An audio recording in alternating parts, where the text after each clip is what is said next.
we've been approached by a private equity firm that is putting money into businesses and then scaling them up.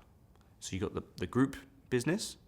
They have a chief revenue officer that goes into each business that they buy and for 3 to 4 months gets their systems and scripts and their go-to-market strategy in place.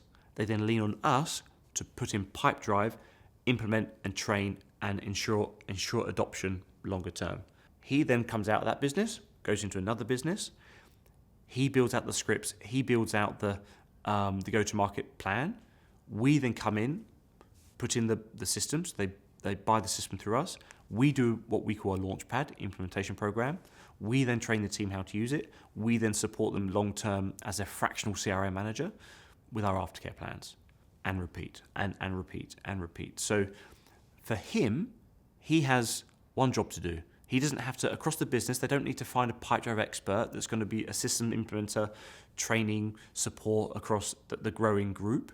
He can focus on go-to-market strategies, new partnership deals, and focus on that side of growing the business, not having the system. We can be the boring CRM partner in the background.